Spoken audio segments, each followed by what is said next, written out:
the Lord will understand. I promise to stop after tonight, Grace thought silently as she threw herself onto Brother Michael's bed. But as his hands traced down her waist, the pastor's daughter knew she was already too deep into a life of secret pleasures and silent shame. Grace was a church girl whose heart was like a flower that never knew dust. At 19, her voice was like water from heaven, soft, pure, and sweet. Every Sunday when Grace sang in church, the whole building would go quiet. Even the children would stop playing. Her eyes stayed closed, hands stretched high like a tree reaching for the sky, and tears would fall from the eyes of people listening. Some cried loud, some wept in silence, but all were moved. Grace didn't wear makeup. She wore long skirts that swept the ground like a humble queen. Her hair was always covered. She walked slow, talked slow, and smiled softly. She was never rude, never loud. When others joked about boys, she just smiled and looked away. Her father, Pastor Samuel Adebayo, stood tall in the pulpit and said proudly, "Look at my daughter, proof that God still makes perfect girls." The old women often prayed for their daughters to grow like Grace, while the men believed she would bring peace to any man who married her. She read the Bible like it was her diary. She didn't just know verses, she knew what they meant. People believed Grace was made from the fabric of heaven, a golden child, and a shining light. But what they didn't know was that even the brightest moon has a dark side, and Grace's own was hiding quietly, waiting. When Grace got admission into the university, the whole church rejoiced. Her father said, "The Lord has done it again." On the day she left, Pastor Samuel prayed long, laying his hand on her head like a crown. "Go and shine for God," he said. Grace nodded, her eyes full of fire. She packed her Bible first, then her nightgown, then her verses printed on small white papers. In school, her hostel room had 3 girls, Diana, Mandy, and Cynthia. They were like city breeze, fast, loud, and full of color. They wore short dresses, long lashes, and perfume that disrupt the air. They laughed loud, painted their faces, and came back late with different takeaways, together with bottles of different type of wine and alcohol. Grace kept her corner neat and quiet, and she pasted multiple Bible verses beside her bunk. Every night, she knelt beside her bed and prayed with soft voice and closed eyes. Her roommates often watched with amusement. They saw her as the church girl, always different, always distant. While they went about their nights with laughter and music, Grace stayed in her own world, calm, disciplined, and unmoved. No matter how many times they teased or mocked her, she never changed. She still called her parents every Sunday after service to commend her father's preaching, and Pastor Samuel always responded with pride in his voice. Even when her roommates talked about the men they met and the money they got, Grace kept her ears closed. She didn't envy them. She felt sorry for them. "Don't you want to enjoy life small?" Mandy asked one evening. "I am enjoying life. God is enough for me." Grace replied her calmly. They rolled their eyes, thinking she would get tired eventually. But Grace stayed focused. She didn't know that temptation doesn't always knock loudly. Sometimes it slips in like wind, quiet, slow, and dangerous. Everything was fine, until one day it wasn't. Grace sat on her hostel bed, waiting for an alert. But nothing came. No message from home. No call. She refreshed her banking app again, it showed 50 kobo. She called her father, no answer. She called again, still nothing. Later that evening, her mother sent a short message. "My dear, things are tight now. We will send money as soon as we can. Please manage." Grace held the phone like it was fire. Her chest felt heavy. She looked at her food shelf, 1 cup of rice, half sachet of salt. No sugar. No milk. Not even a biscuit. That night, she poured the last rice into a bowl and cooked it. Her stomach growled like thunder. She sat by her bunk and ate it slowly. Across the room, Diana laughed as she opened steaming fried rice and chicken. Mandy brought out suya from a nylon bag. Cynthia danced with a bottle of juice. The smell filled the room like perfume. Grace's stomach growled again. She pressed her wrapper against her chest and whispered, "God will provide." The next day, she borrowed money from her friend, Bimp. She agreed to lend her, but told her this would be the last time. Grace spent the money wisely. 1 pint of rice, 1 pint of gari, sugar, and 2 sachets of water. But by the 3rd week, the food had finished again. Her body felt light, her steps grew slow and her eyes looked weak. At night, she couldn't sleep well. Her pillow heard her tears. Still, she didn't call home again. She just knelt by her bed and prayed to God to open a door for her. But instead of a door, it was something else that opened, something she never expected. The next evening, the room was alive with music. Laughter filled the air as the girls were getting ready for an outing. Diana danced in front of the mirror, holding a glittering gold dress. Then she turned and dropped it on Grace's bed. "Wear it, just for a night. You'll eat, you'll laugh. No one will touch you, so just look pretty." Grace looked at the dress. It sparkled like stars. But she shook her head slowly. "No. I'm not like that." Diana shrugged. "Suit yourself, church girl." They all got ready and left. The room went quiet. Grace sat alone. The light bulb flickered above her. She picked her cracked phone. Battery was red. No airtime. Her account still said 50 kobo. Her pads had finished. She folded tissue inside her pant. Her lips were dry, and her stomach growled. She looked at the dress again. It lay there, waiting. She stood, touched the soft cloth, held it close, then whispered, "Only this once." Diana returned minutes later to pick her forgotten lipstick. She saw Grace holding the dress and grinned like a cat. "I knew you'd join," she said. Before Grace could change her mind, Mandy sat her down and offered to curl her hair, then Cynthia did her makeup. Grace sat still like a statue, her heart beating fast as the girl worked on her face. When they were done, they turned the mirror to her. She blinked. The girl looking back at her had red lips, shiny eyelids, and skin that glowed like light. Her dress hugged her like it was stitched for her body. She didn't look like Pastor Samuel's daughter. Diana leaned close and whispered, "You look dangerous." Grace didn't smile or speak. She just stared, because the girl in the mirror was a stranger, and that stranger was ready to step into a world Grace had only judged, never touched. By 10 p.m. that night, a beautiful black car arrived. They all entered, and the car zoomed off. Diana offered her a drink inside the car. Grace took one sip, it tasted sweet but burned her throat. She coughed, then smiled. The car stopped in front of a big club. Inside, the music was loud, smoke in the air, people laughing, girls dancing, and men watching. They walked past people, through a golden rope, into a quiet area with soft chairs and cold drinks. One man stood up as they arrived. He was older, clean beard, and an expensive wristwatch. "So you're the pastor's daughter," he said, smiling slow, with a calm voice. "This is George," Diana said. They sat down and he poured her a drink. They got talking and he asked her some questions seductively. Grace laughed at things she didn't find funny. She ate food she couldn't even pronounce. When she got tired, he held her by the waist and whispered, "Let me take you somewhere quiet." They left and went to a hotel. The room was cold. Grace stood in the middle, her eyes wide. The bed was big, the lights were dim, and her feet refused to move. "I'll take care of you," George said, wrapping his arm around her. "You're safe with me." Grace's mind raced. Her phone was dead. She had no transport money, no airtime, and no one to call. She felt trapped. Inside her chest, her mother's voice rang like thunder, "The devil gives with one hand and takes more with the other." Grace blinked back tears, because this was the price, and she didn't know how to say no. George did take care of her, but in an unholy way. After that night, Grace didn't cry. She didn't talk about it. She just washed her face the next morning, wore her church dress, and went to class like nothing happened.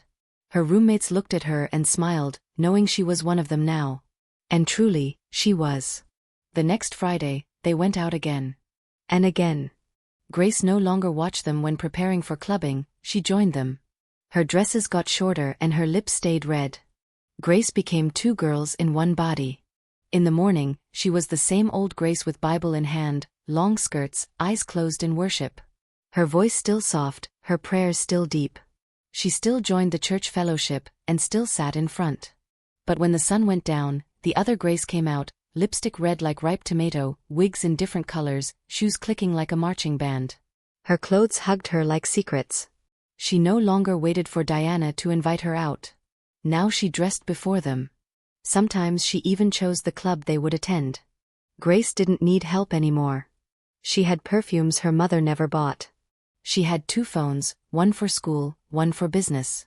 Dollars in her purse, gold earrings, and designer bags. Her parents called to check on her, asking if she was doing okay. Grace told them everything was fine. She said God had been faithful. When they asked if she needed anything, she smiled and said she was even helping others. And they believed her, because Grace had always been that child. The obedient one, the pure one that made them proud. When she came home during holidays, she knew how to act. She woke up for morning devotion before anyone else. She quoted scriptures with ease and led children's Bible classes. She was a star in church, a light, a flower that refused to wilt. Everyone loved her, everyone trusted her. But once she stepped back into campus life, the real Grace returned. It was addictive, the freedom, the attention, the money, and most of all, the power.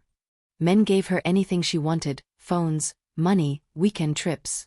She no longer needs to pretend. Until school ended. Fear gripped her the day she submitted her final project. Home. Home where her father prayed like thunder, where her mother woke at 5 a.m. to sing worship. There were no clothes at home, no loud music, no men calling her sweet names, and no cash dropping in her bag. When she reached home, Pastor Samuel gave her a warm hug. "Welcome, my jewel. God has spoken. You will now work in the ministry full-time. The youth need your fire." Grace forced a smile. "Yes, Daddy." She helped in the church office during the day. She led choir rehearsal in the evening. But when night fell and everyone slept, she changed. She hid her makeup behind her Bible. She tucked her red dress behind her prayer robe. She tiptoed past her parents' room and sneaked out into the night. Men still called her, some new, some old. They liked that she was pastor's daughter from the city, and they paid more. By morning, she returned home before cockcrow, washed her face, removed all signs of the night, then stood again behind the pulpit, clean, calm, holy. But something had changed in the way the churchmen looked at her. They stared too long at her, and not only at her face. The first to approach her was Brother Michael. He sat on the 3rd row every Sunday beside his wife and 2 daughters. After a youth service, he walked up to her. "You're truly anointed," he said, holding her hand longer than normal. The next Sunday, he slipped a white envelope into her hand. "For lunch," he whispered. Inside was 50,000 naira. 2 days later, a message came, "God laid it in my heart to check on you, you look tired today. You okay? My wife traveled. Come by after choir practice. We can pray together." That Friday, she dressed in her longest dress and told her mother she's going to Brother Michael's house to pray. Her mother praised her for being a responsible girl. But she didn't go there to pray. In his sitting room, after the welcome juice and Bible reading, Brother Michael's hands found her waist. Grace didn't stop him, and what happened next was no longer quiet or holy. After Brother Michael came Elder Joseph. He was quiet, always wore white, he was a widower, rich and respected. After the Sunday service, he stopped her near the church gate and greeted her. That evening, she got an alert of 200,000 naira from Elder Joseph. The message followed, "If you ever need peace, my house is calm." The next day, she told her parents, "I'll be at Elder Joseph's house. We want to pray for the youth outreach." Her mother smiled and hugged her. "You're always working for God. We're proud of you." At Elder Joseph's house, there was no prayer. Just soft music, warm food, and his hand slowly reaching for hers. She didn't stop him, and she didn't say no.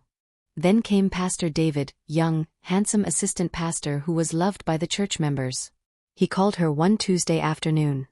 "Let's have a private session," he said. "Just you and me. To pray and plan." She agreed.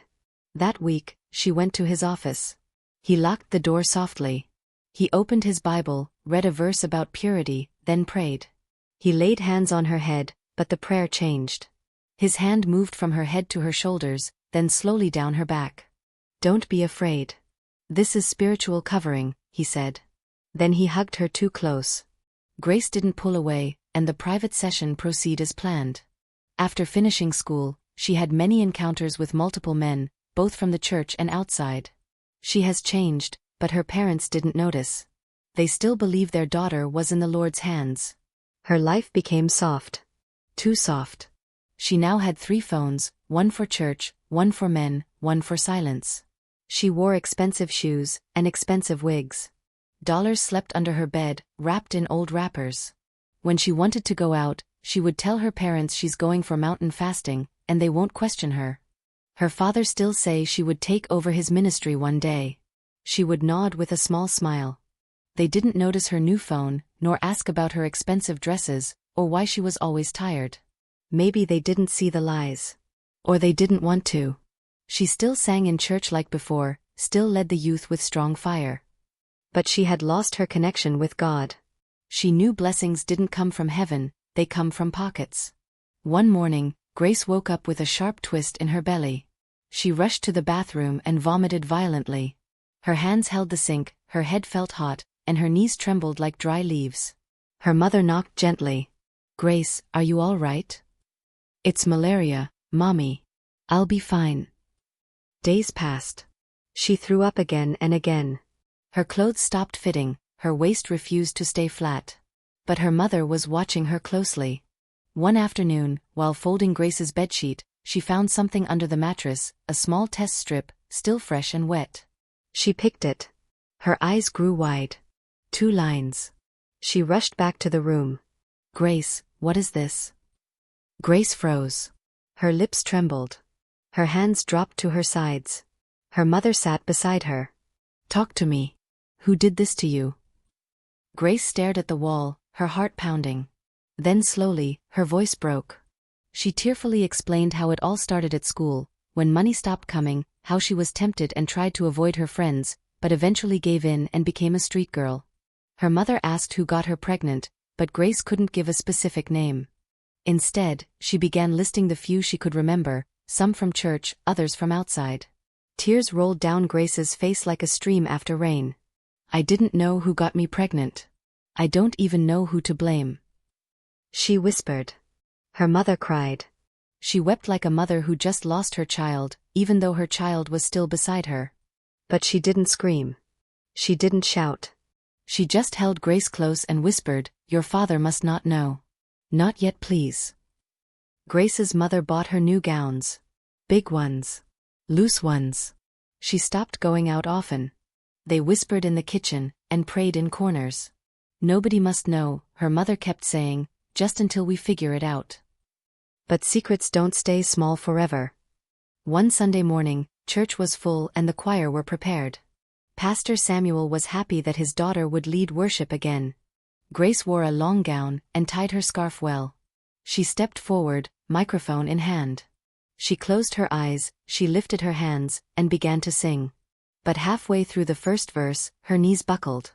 She stumbled, then collapsed. Gasps filled the church as people rushed forward. Her blouse shifted slightly, and her belly showed, not flat, not small, and no longer hidden.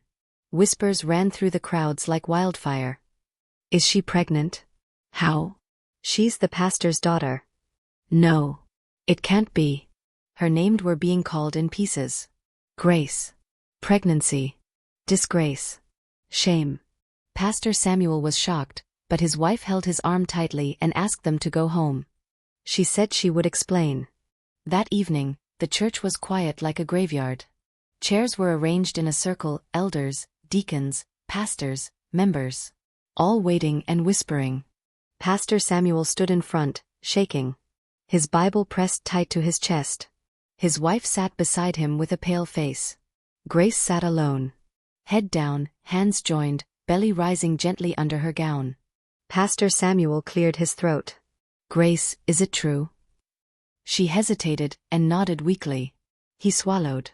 His eyes wet. Who is responsible?" Silence. Then Grace looked up with a tired face and a calm voice. "I don't know." Gasps filled the air. "You don't know? What do you mean by that?" Someone whispered. Grace's lips quivered. She began to call names one by one. Elder Joseph. People turned to look at him. His hands shook. Brother Michael. His wife covered her mouth and screamed. Pastor David. He stood and walked out. Head down. She kept going. More names, more respected men. Men who once laid hands on her during altar call. Women cried, and some fainted. But the men didn't speak. Pastor Samuel stood still. His knees wobbled. He sat down slowly. No words, just silence. Because the daughter he once called light of the family had become the thunder that shattered his name. Grace used to be the girl mothers prayed their daughters would become. Now she was the girl they warned them about. Her pictures were removed from the church wall, and the choir found a new lead singer. Pastor Samuel stopped preaching for weeks. He sat in the front row like a stranger in his own church, eyes fixed on the floor. Grace's mother no longer smiled, no longer attended women's meetings, no longer walked tall in the market. Grace stayed at home with the curtain closed. The Bible beside her bed gathered dust. Her belly grew quietly, day by day. She sat alone most times, hugging her knees, and staring at the ceiling. Every night, as the moon watched her from the window, Grace would close her eyes and remember the girl she used to be, the one who believed God's love was enough, the one who thought hunger could never break her faith. But that girl was gone. And in her place sat a stranger, carrying the weight of choices that couldn't be undone. This is why we must watch our children closely. This is why we must ask questions once we notice something strange. May we never be so blind to our children's struggles that we push them into the arms of strangers.